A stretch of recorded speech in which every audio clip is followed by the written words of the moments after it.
A Saskatoon MLA is leaving the Sask NDP to sit as an independent. The province wants your opinion on a social media ban for children. And a harrowing experience for a driver caused by flooding. Live from our studios in Regina, this is CTV News. Good evening. Developing news late this afternoon from the legislature. Saskatoon Centre MLA Betty Nippi-Albright says she's leaving the NDP and will sit as an independent going forward. In an update posted online, Nippi-Albright says the decision comes after a long reflection about how she can best serve her community. She added over time she's felt less supported and respected and can no longer support Carla Beck's leadership in good conscience. Nippi-Albright had been an MDP MLA since 2020, serving in various critic roles since she was elected. She's the only Indigenous woman in the legislature. Here's party leader Carla Beck's reaction to the news when asked about the departure. Yeah, I just was made aware of that after the session. I haven't had the opportunity to speak to Betty yet. I'll have that conversation with her tonight and be more prepared to answer questions on that tomorrow. The departure will leave the NDP with 26 seats. That's 8 behind the Sask party. Now, the provincial government has made carbon monoxide detectors mandatory in all multifamily buildings. The legislation follows the death of an 11-year-old boy in a Regina apartment building back in December. Wayne Mantika has details. The provincial government has moved quickly to implement carbon monoxide detector requirements in apartment buildings and condo complexes. And will impact buildings old and new, including multifamily condo buildings and apartments. The new regulations will be known as Henry's Law. It follows the carbon monoxide death of 11-year-old Henry Losco in a Regina apartment building in December. His family joined the government and the opposition to witness the proclamation. Henry Losco was an incredible child. So spirited and so loving. His life was taken by something that he couldn't see. Henry's family had pushed for mandatory carbon monoxide detectors following their son's death. This regulation happened very fast. It happened quickly. This is unprecedented, and we are extremely thankful for Henry's Law. The organization representing Saskatchewan landlords supports the new regulations. We're going to provide some webinars and some compliance training so everyone understands what those regulations mean, what those impacts will have on industry and on our communities, and work with our housing provider partners to get it done in the time frame allotted. Landlords will have until November to install carbon monoxide detectors in each suite. It will be enforced through government inspections. Wayne Mantika, CTV News, Regina. The Saskatchewan government has passed new legislation allowing involuntary addictions treatment in certain extreme cases. The province has passed the Compassionate Intervention Act, allowing for involuntary addictions treatment in extreme cases. Officials say it's designed to help people with severe addictions who are unable to seek help due to serious health and safety risks. The process includes strict criteria, and that can be initiated through a court order, medical referral, or police intervention. Treatment ends once a person regains capacity with further support available voluntarily. The act is expected to come into full effect this fall. While the province feels a ban on social media for young children is something the federal government should implement, Premier Scott Moe still wants your opinion. As Sierra D'Souza Butts tells us, a questionnaire has been mailed out to every resident that will dictate the province's position on the matter. Parents and people of Saskatchewan are getting the chance to have their say on whether youth should be able to use social media. Parents are navigating difficult decisions around the use of social media with not only themselves but their children. And we want to, as a government, listen to Saskatchewan families, listen to Saskatchewan parents. Through mail-out questionnaires, the Saskatchewan government is asking residents 4 questions, including whether or not they would support social media limits for children and which social media platforms should be exempt. It's going to help us frame and inform our provincial position and our provincial discussions with the federal government, as they are very open to considering the trajectory or the path that they are going to take nationally on this issue. Strategy Lab, a digital agency in Regina, is in favor of the ban. I know from what I've done on the internet and advertising, apps like TikTok, we used to call the Wild Wild West because there wasn't an age gate. I could advertise to 14-year-olds. Should marketers be able to do that? Absolutely not. Another marketing agency says not all apps have the same influence on children. I think the biggest one, like Snapchat and YouTube, would be the ones that would really affect children. I don't think, like, from my understanding, most kids are too cool for Facebook now, but they have like a Facebook Messenger, which is nuts to me. The government is encouraging everyone, whether they are a parent or not, to participate in the survey and mail it back by the end of June. Sierra D'Souza Buds, CTV News, Regina. Well, hundreds of people hit the streets in Regina for Red Dress Day, also known as the National Day of Awareness for Missing and Murdered Indigenous Women, Girls, and Two-Spirited People. Jacob Carr took in the event today at the YWCA.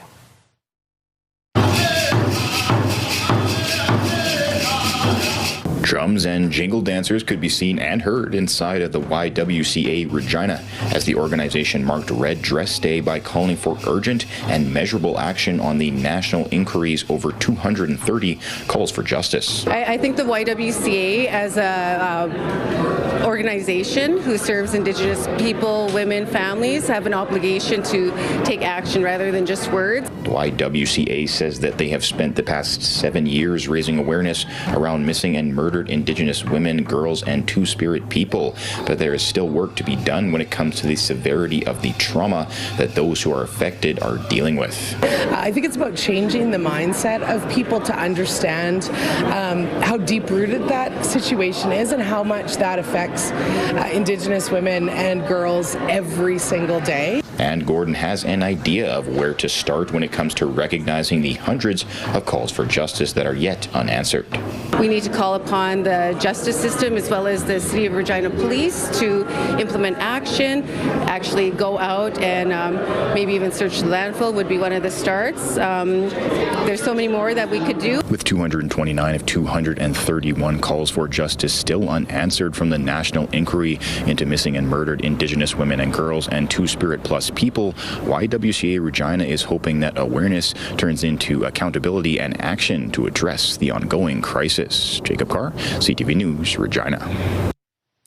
And we'll have more on Red Dress Day a little later on in the program. Well, a proposal from Sean Semple, the owner of Brant, to take over some properties of the Real District will be front and center tomorrow, and will be back front and center at Henry Baker Hall with more than a dozen delegates set to speak.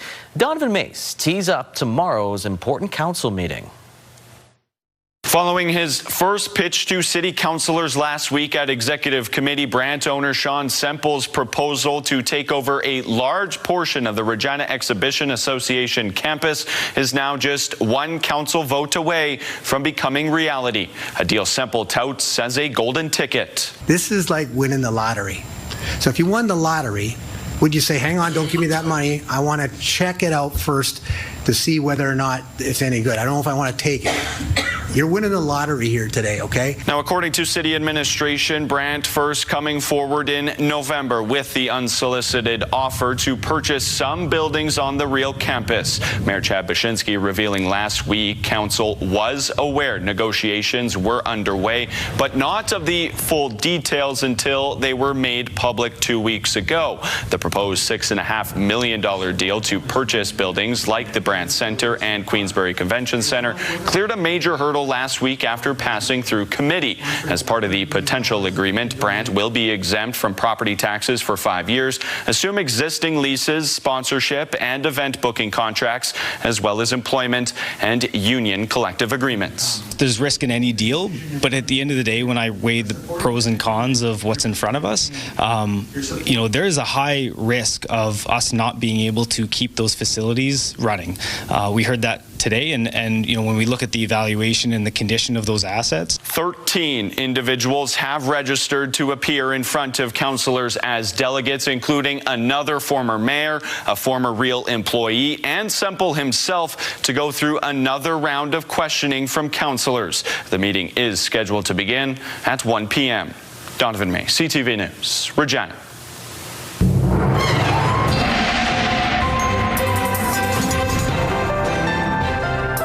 All right, Sabine joins us for our first look at weather, and it was another cooler than seasonal day today across most of Saskatchewan. Yeah, it doesn't help when the winds are coming from the north, so cooler air gusting through much of Saskatchewan. Again, today, not as high wind gusts as we saw yesterday, but yeah, the temperatures pretty much remained around what we saw yesterday. Probably warmer by a couple degrees. We warmed up to about 8 degrees late this afternoon. The average is about 16, 17 degrees this time of year, and we will get there before the week is done. And it's about to happen after tomorrow. Tomorrow we're going to see a little bit more of a warm up compared to today, and the winds are expecting to calm much more than what we've been seeing over the last day or so. And we don't really have much else happening. There's a slight chance we could see some scattered precipitation in the southwest and parts of south central Saskatchewan in the form of some light rain showers. But other than that, pretty much what you're seeing on the radar satellite is what's going to continue for the rest of this week, and I will have all the details coming up in your full forecast. Lee? Thank you very much. Floodwaters continue to impact central and east central Saskatchewan, with multiple areas under a local state of emergency. As Stacey Hine tells us, hundreds of people have actually been forced to evacuate from their homes. This is Sierra Bassingthwaite's family farm near Tisdale. She says her family was forced to leave Monday morning, evacuating by boat as water surrounded their home and livelihood. You're leaving everything. We don't know when we're going to go back home. All we have are the shirts on our back. Meanwhile, members of Red Earth and Shoal Lake Cree Nations east of Nipawin are also being forced out by rising water. This is the first time I've seen this flood. First time in my life that I've seen this area flood. Nowakius Johnston is using a canoe and a shovel as a makeshift paddle to reach stranded residents. He then brings them to the local school gym, where they wait to be bussed out. So those are the communities that are evacuated. The city of Saskatoon says the Red Cross, which is assisting with evacuations, has notified it of about 1,000 evacuees, with final numbers unclear as some head to Prince Albert, adding it's coordinating with community partners. We have to work with our community partners to provide their healthcare supports or their recreational supports, any safety supports they might need. And it's really looking to the community leadership on what they'd like to see happening here in Saskatoon for their community. In the meantime, Bassingthwaite says the uncertainty is taking a toll. We're just going to play it day by day because that's all we can really do. The Saskatchewan Public Safety Agency says as of late Monday afternoon, 26 communities have declared a local state of emergency. Stacey Hine, CTV News, Saskatoon. And there are several highways still closed due to flooding, some because of water overflowing the road, others because of damage caused by the running water. Hallie Mandrick has a story of one man and his passenger who had a close call due to a deconstructed road over the weekend. This dramatic sight on Highway 335 is the result of flood damage experienced by Austin Martinyuk, who was driving home on the highway Saturday night when suddenly he hit a wave of water. He and a passenger in a vehicle that was trapped in a flooded and collapsed road as his car began filling up with water. And next thing you know, I feel a big smash because I went off into the ditch. And that's when I looked over at my buddy Rob, trying to make sure that he's okay, trying to figure out what happened. I open up my door and I just see nothing but flood water going straight down. Driving behind Martinyuk, his colleague Claude Cousson saw the trouble up ahead. We're going and going and going. It was like, holy mackerel. Slammed the brakes because, and all of a sudden I saw Austin walking in the water, and I looked at my arm and said, that's Austin. Yeah, he's coming in like water's right to his knees. Martinyuk and his passenger were able to get out of the vehicle with minor injuries thanks to quick thinking. By the time I was getting my stuff out of the back seat, I noticed that the driver's side was starting to flood with water, and that's when I thought, this is too dangerous, can't get anything else, just get out of Dodge, you know? Many highways across the province have been closed due to flooding damage. However, 335 was open at the time of the incident. It can be difficult to see a washed-out road or highway in rural areas at night. According to the Ministry of Highways, it's all hands on deck to ensure drivers are safe. We do have barricades up, we have flag persons out there, and we also have ministry employees that are out in the highways as well. Directing motorists, through the night hours. Some of them are working 24/7, trying to make sure all of our motorists are safe. Martinyuk says he's hopeful that sharing his experience will encourage others to drive with extra caution during this time of year. I had my high beams on, but even then, like the dark country roads, even with the high beams on, you can't tell what's water and what's solid until it's too late. Adding advice to always check the highway hotline before hitting the road. My dad always says, chance favors the prepared mind. So always take the extra couple seconds just to check. Hallie Mandrick, CTV News, Saskatoon. As fire risk remains high in southern Saskatchewan, crews contained a grass fire on the Cowessess First Nation yesterday afternoon.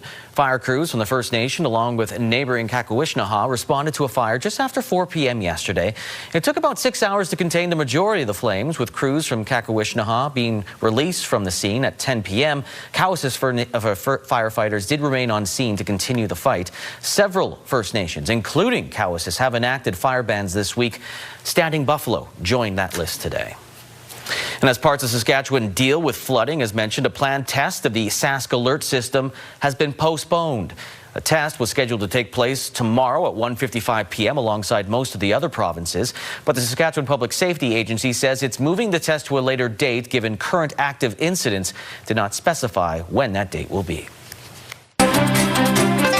Still ahead on Indigenous Circle, we check out the latest performance at the Globe Theatre. And introducing Canada's next Governor General.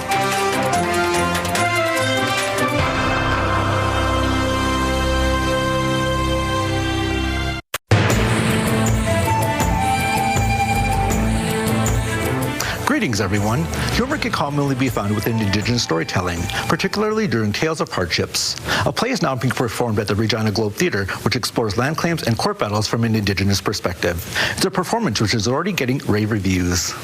If it was easy, you could just waltz into that courtroom and get the deal yourself. This is a scene from Little Red Warrior and His Lawyer, a production now showing at Regina's Globe Theatre. The courthouse comedy mixes justice, romance, trickster mischief, and leaves no character unscathed. Coyote is a trickster and a transformer, and so I imagined, what if the trickster transformed himself into a white man to tell a story about colonization? What would that be like? And it sort of flew from there.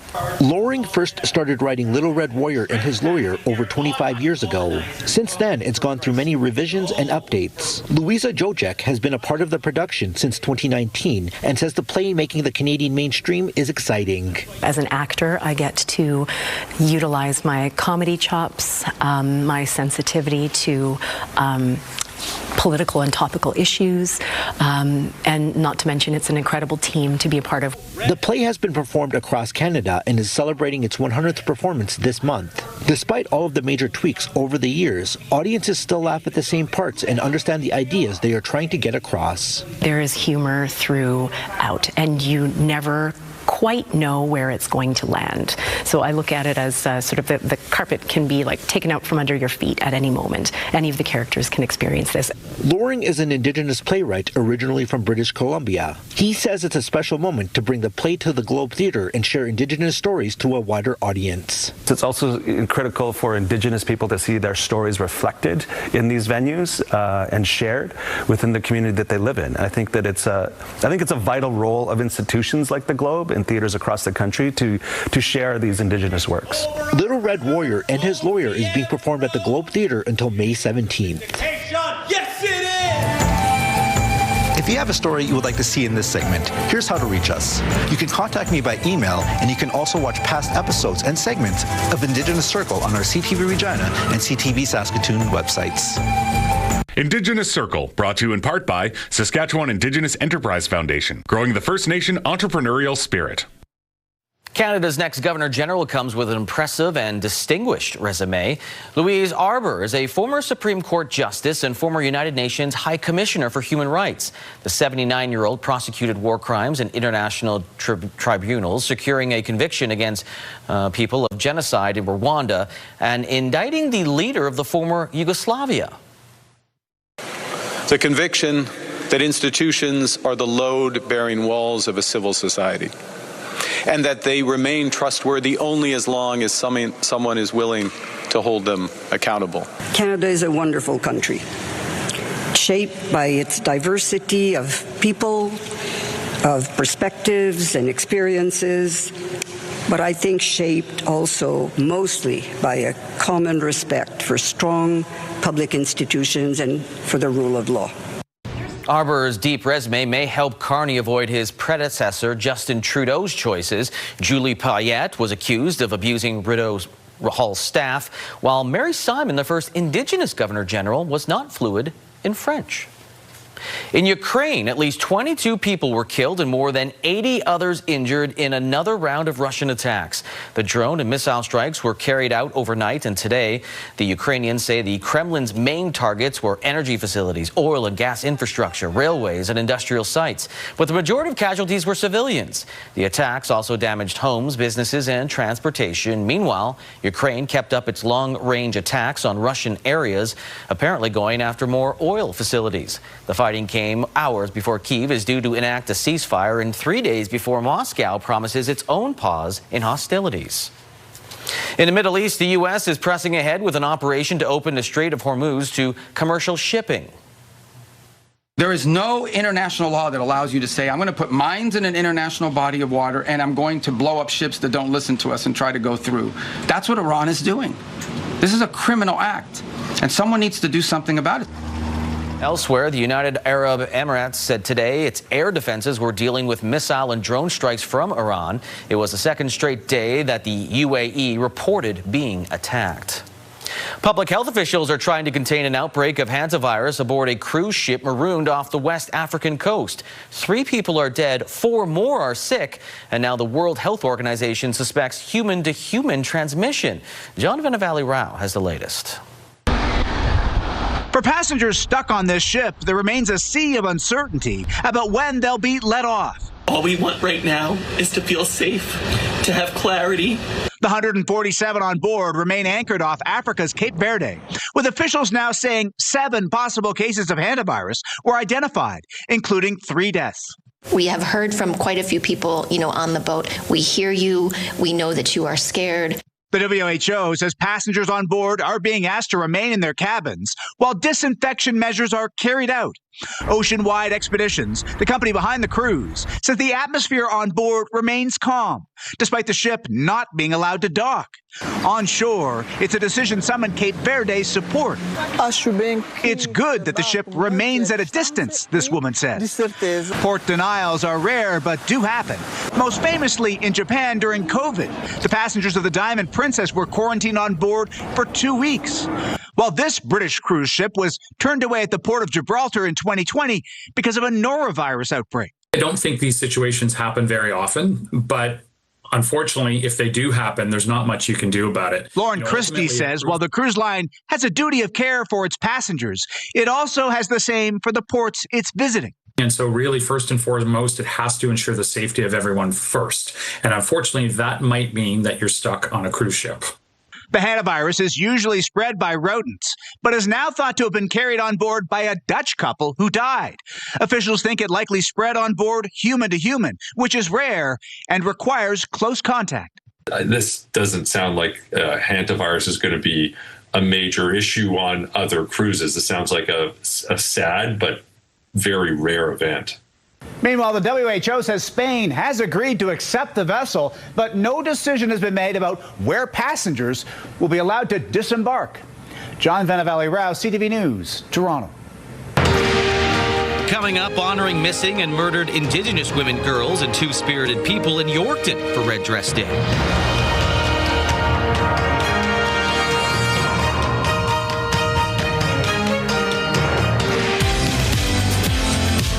Talk talk about social media bans for kids. Wednesday on Your Morning, we're going more in depth with the province on how they plan to get your feedback and use it.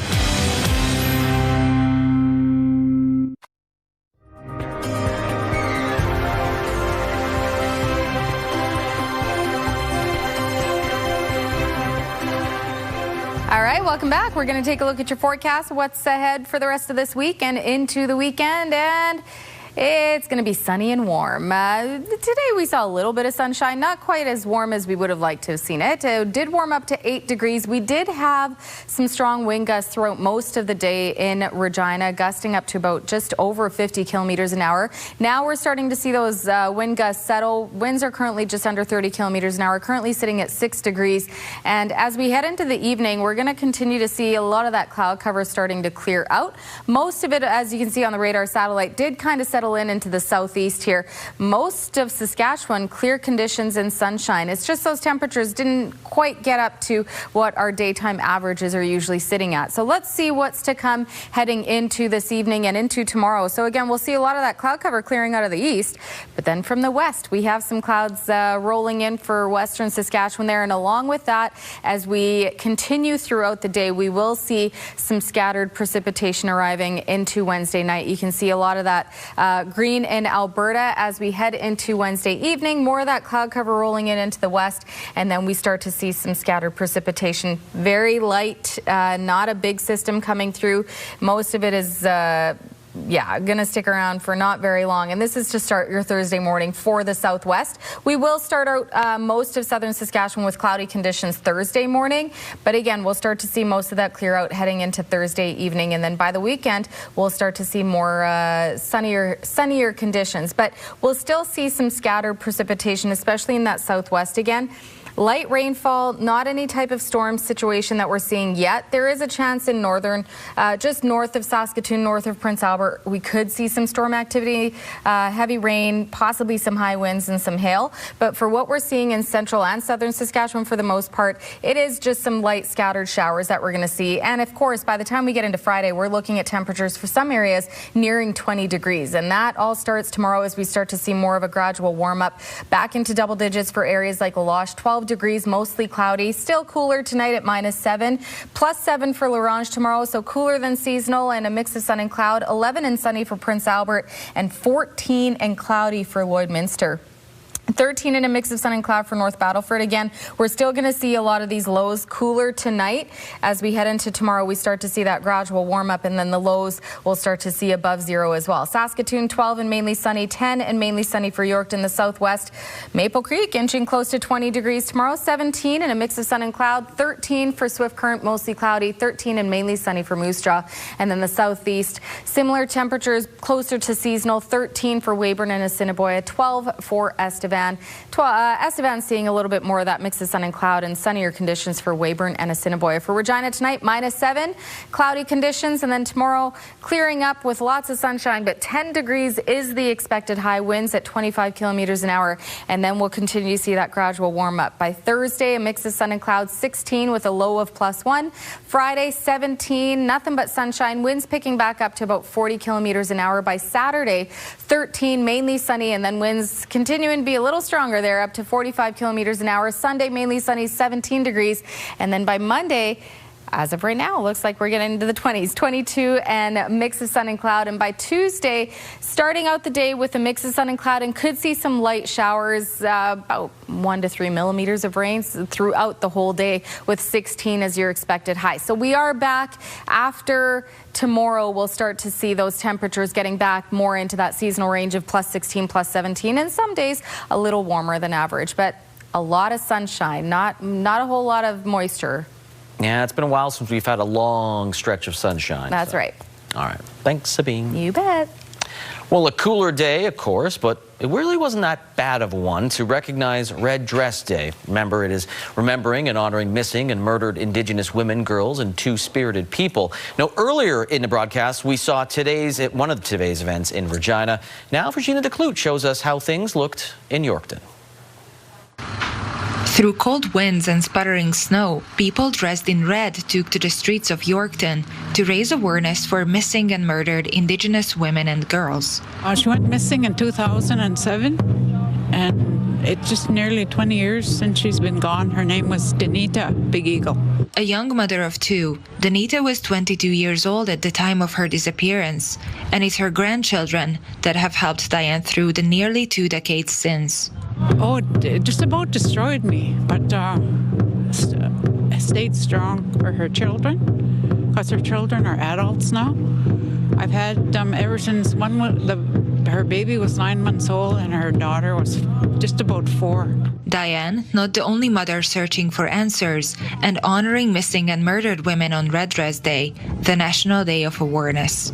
11% of missing women in Canada are Indigenous, and First Nations women also make up 16% of homicide victims in Canada. And we get together at City Park and we listen to mothers, family, who've lost a daughter or whose daughter is still missing. May 5th is an important date, but the work continues every single day. They also have a lot of educational programs that teaching younger girls, the younger generation, the younger men and women about good choices, safe choices, being safe. So it's an everyday thing. The tribal chief said there are resources and helplines available for any woman who feels unsafe or is at risk of harm. To come out and support the families, financially or just verbally. We don't need much, and we don't ask for much, but we'd sure like support.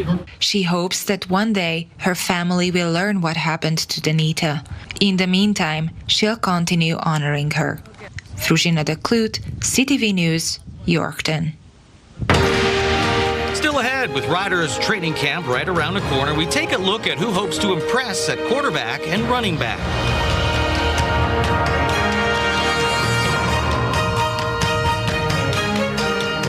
The Riders are preparing for the CFL season, trying to repeat as Grey Cup champions for the first time ever. With rookie camp a day away, main camp starting on the weekend, we're going to give you a look at the battles at each position this week, starting today with quarterbacks and running backs. Harris, end zone!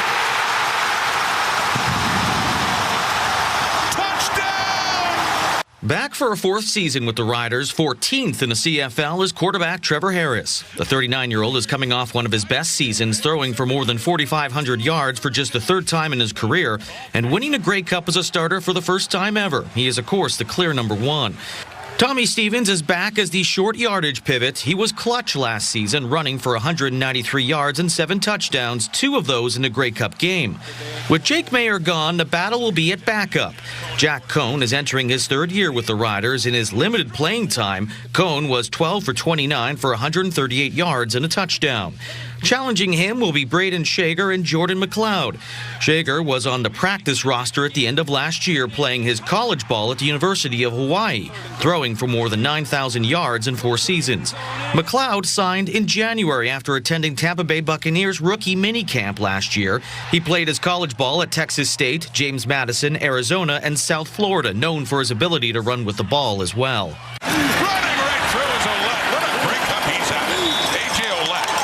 Sutton on the tackle. At running back, A.J. Ouellette will be back for his third season after a first year hampered by injuries. Ouellette had his best season ever in 2025, running for more than 1,200 yards, a career high, while rushing for 196 yards and a touchdown in 2 playoff games.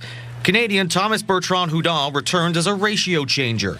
He only played in 7 games last season, but came up big when called upon, including a 2-touchdown performance in Week 1 versus Ottawa. 3 American running backs are vying for backup spots. Mario Anderson Jr. joined the team last year, running for 134 yards on 24 carries and 2 touchdowns. Penny Boone spent time on Toronto's practice roster. He played his college ball at Central Florida, Toledo, and Maryland. And former NFLer Darrell Henderson Jr. The 28-year-old spent 5 seasons with the LA Rams, picking up 19 touchdowns, winning the Super Bowl in 2022. But he hasn't played a snap in the last 2 seasons. Rounding out the group are fullbacks Albert Awachi and Morgan Runge, both returning from last season. After winning the East Conference final over the weekend, the Prince Albert Raiders are preparing for the WHL Championship. The Raiders defeated the Medicine Tigers in Game 6 of the Eastern Conference final and returned back to Prince Albert Monday afternoon. They will soon head out to Everett, where they will face the Silvertips in Game 1 on Friday night. During the regular season, the teams only met once, with the game going to the Raiders 4-1. But the Prince Albert team has seen some changes to the lineup since. Only see each other once a year. Again, you put stock in the video and stock of previous games that were played, and we did see them once at the start of the season. So looking at that tape, but again, these are two teams that have changed from that date that we did play. Now, the Raiders are going to have to win at least one game on the road to take the WHL Championship Series. The team last won the championship in 2019. That year, they beat Vancouver in 7 games. Still ahead, the province increases funding for trades training.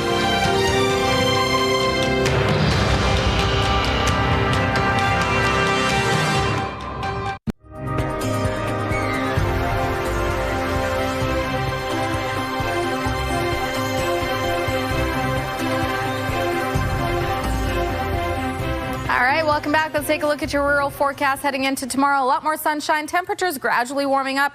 Maybe not quite for areas around Hudson Bay, Melfort, or Wynyard, but as we get more into the western part of the province, we'll see those temperatures warming up to the double digits.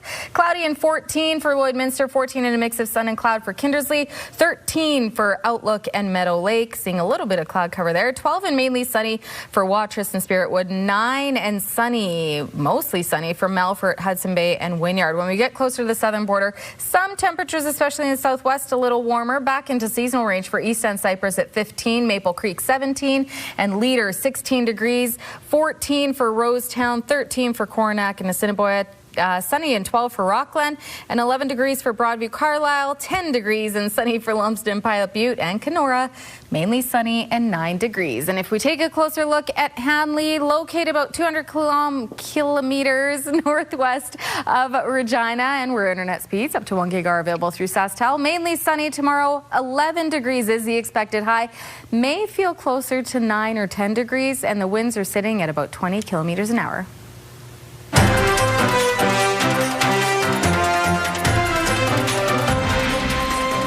The Government of Saskatchewan and the Pharmacy Association of Saskatchewan have developed a 3-year agreement to expand the scope of practice for local pharmacists. Coming into effect May 1st, the agreement includes further expansion of strep throat and ear infection services, enabling broader availability and timely access to care in the community, and provides more commitments to support minor ailment prescribing by pharmacists and chronic disease management services by pharmacy professionals. The province is increasing funding by more than $500,000 for trades and skills centers in Regina and Saskatoon.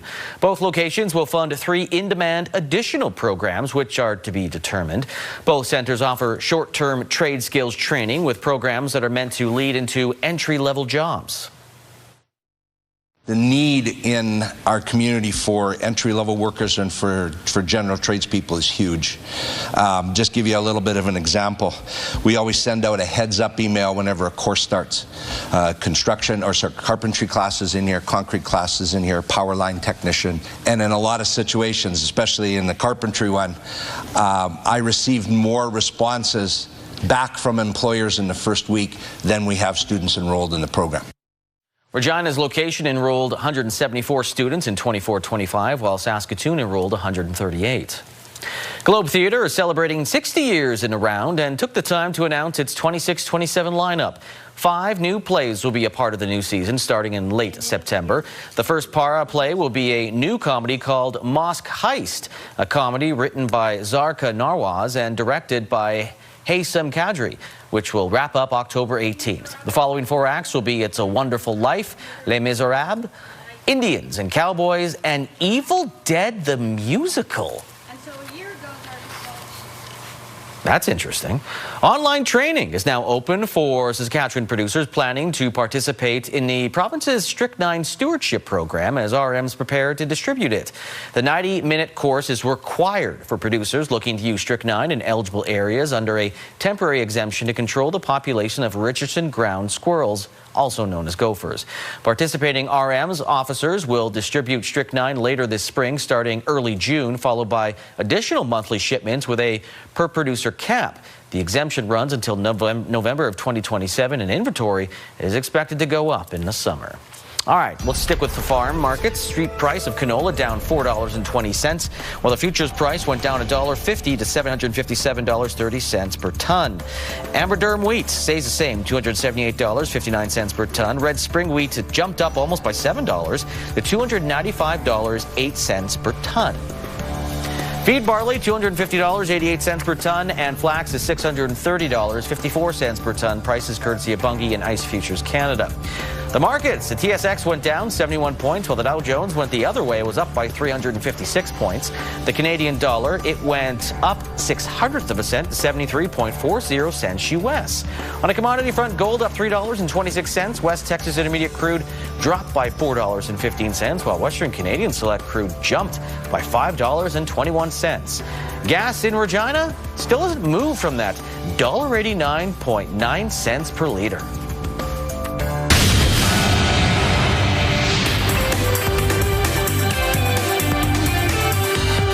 The trade surplus, as it's called, was about $1.8 billion in March, and it's the first one we've seen in 6 months. Exports increased 8.5%. Imports fell 1.6%. Canada exported more gold and energy to the world, with the start of the war in Iran paralyzing the Strait of Hormuz. And about $49 billion worth of cars and light trucks were sent to the U.S. in March. That's the highest it's been in a year. Shopify is reporting over $3 billion in revenue for its latest quarter. That's a 34% improvement from last year. But the stock took a 15% dive on the e-commerce company's outlook. Shopify says higher costs may weigh on profits next quarter and growth could slow. Ottawa signed off on EQB buying PC Financial from Loblaw. EQB says the $800 million shares and cash deal will close in the summer. It gives the online bank a credit card business and a physical presence inside grocery stores. In return, Loblaw will get about a 17% stake in EQB. Those are your business headlines. I'm Marilla Fernandez.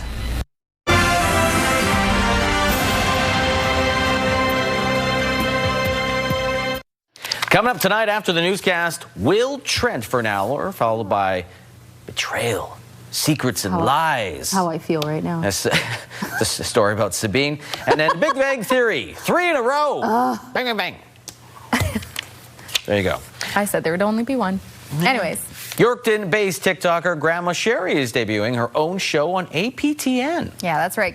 Grandma Sherry found success on TikTok with videos teaching her audience about cooking bannock and other traditional Indigenous foods with millions of views. Now she'll bring that same approach to a new show, but spoken in Dakota, her native language. It's part of APTN's effort to preserve and revitalize Indigenous language. The show premieres tonight on APTN Languages and through APTN Plus.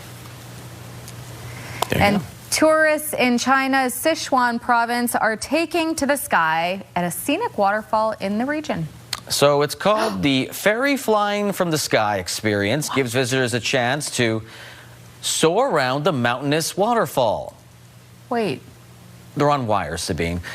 Organizers say it allows visitors to shift from viewing the scenery to becoming part of the scenery, bringing more visitors to the region, which is helping with local cultural and tourism organizations. Wait, so like I could do that? You can do that, Sabine. Would you? You would not do that. Yeah, I think we know with my fear of heights that's not going to be a Oh my nerve. gosh, how fun. Look, you dress up and you get to be... Well, you get to be a what was fairy. it called? A fairy from the...